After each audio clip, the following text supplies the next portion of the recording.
നമസ്കാരം സുഹൃത്തുക്കളെ, യാത്രാസ്നേഹിയുടെ പുതിയൊരു ഇൻഫർമേഷൻ അപ്ഡേറ്റ്സിലേക്ക് ഏവർക്കും സ്വാഗതം. ഇന്ന് നമ്മൾ യാത്ര ചെയ്യുന്നതിനെ കുറിച്ചുള്ള ഒരു കാര്യമാണ് നിങ്ങളുമായി ഷെയർ ചെയ്യാൻ ഉദ്ദേശിക്കുന്നത്. യാത്ര എല്ലാവർക്കും ഇഷ്ടമാണല്ലേ? അപ്പം യാത്ര ചെയ്യുക എന്നുള്ളത് നമ്മളിപ്പം എല്ലാവരും യാത്ര ചെയ്യാൻ പഠിച്ചവരാണ്, അല്ലെങ്കിൽ യാത്രകൾ ചെയ്യുന്നവരാണ്. ചെറുതും വലുതുമായ യാത്രകൾ എല്ലാവരും ചെയ്യുന്നുണ്ട്.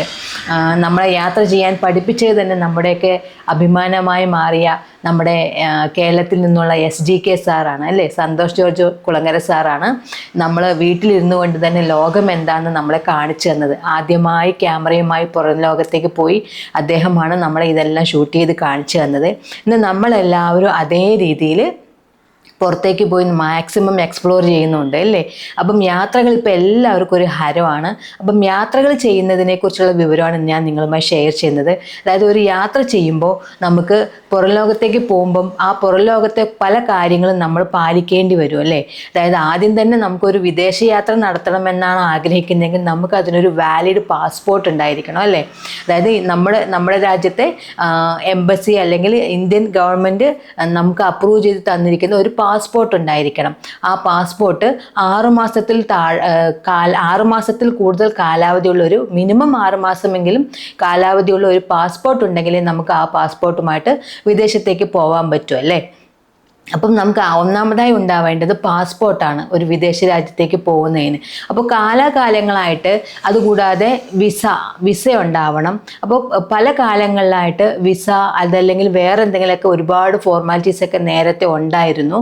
അപ്പോൾ അതെല്ലാം ഇപ്പം എല്ലാവരും യാത്ര ചെയ്യാൻ തുടങ്ങിയപ്പോൾ അതല്ലെങ്കിൽ മറ്റു രാജ്യങ്ങളുമായുള്ള ബന്ധങ്ങൾ കൂടുതൽ അടുത്തടുത്തായപ്പം അല്ലെങ്കിൽ ഗ്ലോബലൈസേഷൻ പോലുള്ള കാര്യങ്ങളൊക്കെ വന്നപ്പോൾ ഇതെല്ലാം കുറേ ലഘുവായിട്ടുണ്ട് അല്ലേ. അപ്പം പാസ്പോർട്ടും വിസ ഉണ്ടെങ്കിൽ നമുക്കിപ്പം ഏത് രാജ്യത്തേക്കും പോവാം എന്നുള്ള ഒരു സ്ഥിതി വന്നിട്ടുണ്ട്.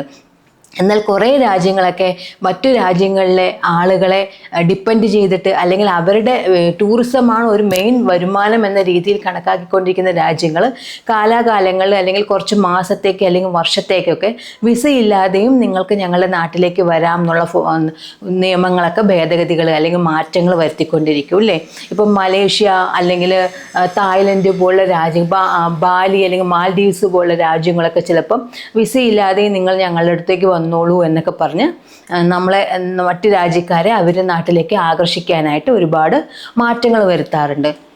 അപ്പം പാസ്പോർട്ട് വിസ എന്നുള്ളതാണ് 2 ക്രൈറ്റീരിയ എങ്കിലും മറ്റു രാജ്യങ്ങളുമായുള്ള അവരുടെ നയതന്ത്ര ബന്ധം അതുപോലെ ടൂറിസം മിനിസ്ട്രി തമ്മിലുള്ള ഡിസ്കഷൻ അല്ലെങ്കിൽ വിദേശകാര്യ മന്ത്രിമാരും എല്ലാവരും തമ്മിലുള്ള ഡിസ്കഷൻ അതിൻ്റെയൊക്കെ അടിസ്ഥാനത്തിൽ അവർ പല എഗ്രിമെൻറ്റുകളും വെച്ചിട്ട് ഇങ്ങനെ കുറേ മാറ്റങ്ങളൊക്കെ വരുത്തൂ അല്ലേ. അപ്പോൾ ഇപ്പം നമുക്ക് ട്രെൻഡിങ് ആയി നിൽക്കുന്ന അല്ലെങ്കിൽ കുറച്ച് വർഷങ്ങളായിട്ട് ഏറ്റവും അധികം ഡെവലപ്പ് ചെയ്ത് വരുന്ന ഒരു സംഭവമാണ് ദുബായ് ടൂറിസം എന്നുള്ളത്. ദുബായിൽ വളരെ അത്ഭുതപ്പെടുത്തുന്ന അല്ലെങ്കിൽ നമുക്ക് ഞെട്ടിപ്പിക്കുന്ന രീതിയിലുള്ള വളർച്ചയാണ് കുറച്ച് വർഷങ്ങൾ കൊണ്ട് തന്നെ ദുബായിൽ വന്നത് അല്ലേ. അപ്പോൾ എല്ലാവരും ഈ ദുബായ് കാണാനായിട്ട് പോകുന്നുണ്ട്. അപ്പം ദുബായിലേക്ക് പോകുന്നതിന് കുറേ മാറ്റങ്ങൾ അല്ലെങ്കിൽ കുറേ നിയന്ത്രണങ്ങളും കൊണ്ടുവന്നിട്ടുണ്ട്, അതുപോലെ ഇളവുകളും തന്നിട്ടുണ്ട്. അപ്പോൾ ആ പുതിയ നിയന്ത്രണം അല്ലെങ്കിൽ ഇളവുകളെ കുറിച്ചാണ് ഇന്ന് ഞാൻ നിങ്ങളുമായി ഷെയർ ചെയ്യാൻ ഉദ്ദേശിക്കുന്നത്. അപ്പോൾ നമുക്ക് ആ ക്ലിപ്പിങ്സിലേക്കൊന്ന് പോവാം.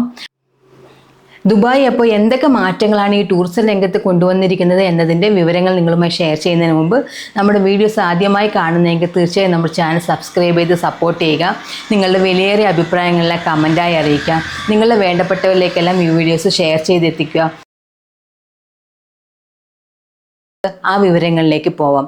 എന്തൊക്കെയാണ് ടൂറിസം രംഗത്ത് ദുബായ് ഇപ്പോൾ പുതുതായി കൊണ്ടുവന്നിരിക്കുന്ന മാറ്റങ്ങളെന്ന് നോക്കാം. ദുബായിൽ ടൂറിസ്റ്റ് സന്ദർശക വിസ ലഭിക്കാൻ ഹോട്ടൽ ബുക്കിങ്ങും റിട്ടേൺ ടിക്കറ്റും നിർബന്ധമാക്കി. ദുബായ് ഇമിഗ്രേഷൻ ഇത് സംബന്ധിച്ച് ട്രാവൽ ഏജൻസികൾക്ക് അറിയിപ്പ് നൽകി.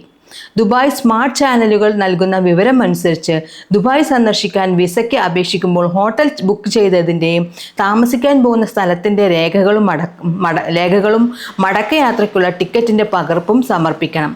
ഇല്ലെങ്കിൽ വിസ നടപടികൾ പൂർത്തിയാക്കുന്നത് വൈകും. അപ്പോൾ കണ്ടോ, നമുക്ക് ദുബായിലേക്ക് പോകുന്നെങ്കിൽ ഹോട്ടൽ ബുക്ക് ചെയ്തതിൻ്റെ ഡീറ്റെയിൽസ് വേണമെന്നാണ് പറഞ്ഞിരിക്കുന്നത്. അപ്പം നേരത്തെ അങ്ങനെ ഉണ്ടായിരുന്നില്ല. നമുക്ക് വിസിറ്റിംഗ് വിസ എടുക്കാം. വിസിറ്റിംഗ് വിസ എടുത്തിട്ട് നമ്മൾ പാസ്പോർട്ടുമായിട്ട് പോയാൽ മതിയായിരുന്നു. ഇപ്പം അത് നിർബന്ധമാക്കിയിട്ട് ഇത് ചെയ്തു കൊടുക്കുന്ന സാധാരണ ട്രാവൽ ഏജൻസികളായിരിക്കുമല്ലോ. ഇങ്ങനെയുള്ള ഹോട്ടൽ ബുക്കിങ്ങും കാര്യങ്ങളും അതല്ലെങ്കിൽ വിസ എടുത്തു കൊടുക്കുന്നതൊക്കെ ട്രാവൽ ഏജൻസികളായിരിക്കുമല്ലോ. അപ്പോൾ ഈ വിസ നടപടികളിൽ ചെയ്തു കൊടുക്കുന്ന ട്രാവൽ ഏജൻസികൾക്കാണ് അവർ ആദ്യം നിർദ്ദേശം നൽകിയിരിക്കുന്നത് കേട്ടോ. അപ്പം അതുപോലെ നമ്മളിപ്പം ഹോട്ടലിൽ തന്നെ താമസിക്കണമെന്നില്ലല്ലോ. നമ്മുടെ റിലേറ്റീവ്സൊക്കെ അവിടെ ഉണ്ടെങ്കിൽ അവരുടെ ഡീറ്റെയിൽസ്, അവരെവിടെയാണ് താമസിക്കുന്നത്, എന്ത് ചെയ്യുന്നുള്ള കാര്യങ്ങളൊക്കെ ഡീറ്റെയിൽസും അവരുടെ അഡ്രസ്സും എല്ലാം നമ്മൾ ഈ സമർപ്പിക്കണം വിസ എടുക്കാനായിട്ടെന്നാണ് പറഞ്ഞിരിക്കുന്നത്.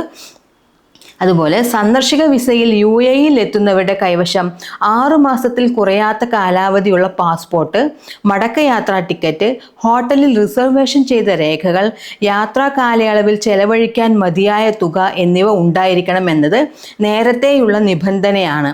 എന്നാൽ ഇമിഗ്രേഷനിൽ ആവശ്യപ്പെട്ടാൽ മാത്രം ഹോട്ടൽ ബുക്കിങ്ങും റിട്ടേൺ ടിക്കറ്റും കാണിച്ചാൽ മതിയായിരുന്നു. അതായത് ഇമിഗ്രേഷൻ സമയത്ത് ആവശ്യമെങ്കിൽ മാത്രമേ ഈ ഹോട്ടൽ ബുക്കിങ്ങും റിട്ടേൺ ടിക്കറ്റും ഒക്കെ കാണിച്ചാൽ മതിയായിരുന്നു. പക്ഷെ ഇപ്പോൾ അത് കുറച്ചും കൂടി സ്ട്രിക്റ്റ് ആക്കി അല്ലെങ്കിൽ നിർബന്ധമാക്കി എന്നാണ് പറയുന്നത് കേട്ടോ. അടുത്തത് നോക്കാം. 1 മാസത്തെ വിസയിലെത്തുന്നവർ 3000 ദിർഹം കറൻസിയായോ ഡെബിറ്റ് ഓർ ക്രെഡിറ്റ് കാർഡുകളിലായോ കൈവശം വയ്ക്കണം. അതായത് ഏകദേശം 68,000 രൂപ കയ്യിലുണ്ടാവണം. അതായത് 1 മാസത്തെ വിസിറ്റിംഗ് വിസയിലാണ് പോകുന്നതെങ്കിലും 68,000 രൂപ നമുക്ക് അവിടെ ചെലവഴിക്കാനായിട്ട് കയ്യിലുണ്ടാവണം എന്നാണ് പറയുന്നത്. 1 മാസത്തിലേറെ രാജ്യത്ത് തങ്ങാനെത്തുന്നവരുടെ കൈവശം 5000 ദിർഹം ഉണ്ടായിരിക്കണമെന്നാണ് വ്യവസ്ഥ. ഓൺലൈനിൽ ടൂറിസ്റ്റ് വിസയ്ക്ക് അപേക്ഷിക്കുമ്പോൾ തന്നെ ഇമിഗ്രേഷൻ വെബ്സൈറ്റിൽ ഹോട്ടൽ ബുക്കിംഗ് റിട്ടേൺ ടിക്കറ്റ് രേഖകൾ അപ്ലോഡ് ചെയ്യാൻ ആവശ്യപ്പെടുന്നതായി ട്രാവൽ ഏജൻസികൾ വ്യക്തമാക്കി. അതുകൊണ്ടോ, അതായത് ഇപ്പോൾ വിസയ്ക്ക് വേണ്ടിയിട്ട് നമ്മൾ ഓൺലൈനിൽ അപേക്ഷിക്കുമ്പോൾ തന്നെ ഇമിഗ്രേഷൻ വെബ്സൈറ്റിൽ ഹോട്ടൽ ബുക്കിങ്ങിൻ്റെയും റിട്ടേൺ ടിക്കറ്റ് രേഖകളും അപ്ലോഡ് ചെയ്യാൻ പറയുന്നുണ്ടെന്നാണ് പറയുന്നത്. അപ്പം നേരത്തെ ഇങ്ങനെ ഉണ്ടായിരുന്നില്ല. ഈ നിബന്ധനകളൊക്കെ ഉണ്ടെങ്കിലും ഈ സൈറ്റിൽ ഇതൊന്നും അപ്ലോഡ് ചെയ്യണമെന്ന് നേരത്തെ ഉണ്ടായിരുന്നില്ല. ഇപ്പോൾ ഇതെല്ലാം സൈറ്റിലും കൂടി അപ്ലോഡ് ചെയ്യേണ്ട സ്ഥിതിയാണ് വന്നിരിക്കുന്നത് കേട്ടോ. അപ്പം ഒരുപാട് ആളുകൾ ഇപ്പോൾ ദുബായ് പോലുള്ള രാജ്യങ്ങളിലേക്ക് പോകുന്നുണ്ട്. പക്ഷേ അവിടെ എന്തെങ്കിലും ഈ എത്തുന്നവർ അവിടെ സുരക്ഷിതമായ രീതിയിൽ അതേ രീതിയിൽ തിരിച്ചു പോവുകയാണെങ്കിൽ കുഴപ്പമില്ല.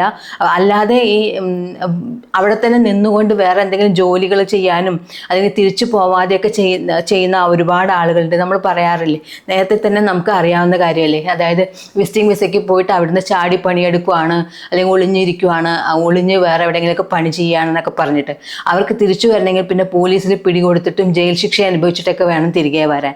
അപ്പം അവർക്ക് നിർബന്ധമായും ഗവൺമെൻറ്റിന് തന്നെ അവർക്ക് ടിക്കറ്റ് എടുത്തിട്ട് ഫ്ലൈറ്റിൽ കയറ്റി വിടേണ്ട സ്ഥിതിയാണ് വരിക.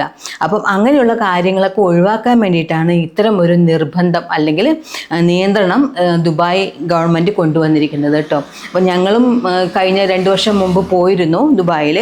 അപ്പം അപ്പോഴൊന്നും ഞങ്ങൾക്ക് ഈ താമസിക്കുന്ന സ്ഥലത്തിൻ്റെ ഡീറ്റെയിൽസ് കൊടുക്കണമെന്നോ അല്ലെങ്കിൽ എപ്പോഴാണ് തിരിച്ചു വരുന്നതെന്നുള്ളതോ അങ്ങനെയുള്ള പ്രശ്നങ്ങളൊന്നും ഉണ്ടായിരുന്നില്ല. അപ്പം ഇതുപോലുള്ള കുറച്ച് മാറ്റങ്ങൾ നമ്മൾ പോകുന്ന ആളുകൾ, അതായത് ഏത് നാട്ടിൽ നിന്നാണെങ്കിലും പോകുന്ന ആളുകൾ എന്തെങ്കിലുമൊക്കെ പ്രശ്നങ്ങൾ ഉണ്ടാക്കുമ്പോഴാണ് പുതിയ നിയന്ത്രണങ്ങൾ ഓരോ രാജ്യങ്ങളും കൊണ്ടുവരിക. അപ്പം ഈ വീഡിയോ നിങ്ങൾക്ക് ഉപകാരപ്പെട്ടെന്ന് വിശ്വസിക്കുന്നു. ഉപകാരപ്പെട്ടെങ്കിൽ തീർച്ചയായും ഞാൻ നേരത്തെ പറഞ്ഞ പോലെ തന്നെ നമ്മുടെ ചാനൽ സബ്സ്ക്രൈബ് ചെയ്ത് സപ്പോർട്ട് ചെയ്യുക. ഇതുപോലുള്ള ഇൻഫോർമേറ്റീവ് വീഡിയോസ് ഇനിയും നമ്മുടെ ചാനലിലൂടെ വരുന്നതായിരിക്കും. അപ്പോൾ മറ്റൊരു ഇൻഫോർമേറ്റീവ് അപ്ഡേറ്റ്സുമായി വീണ്ടും കാണാം. യാത്രാ സ്നേഹി സൈനിങ് ഔട്ട്. ബൈ.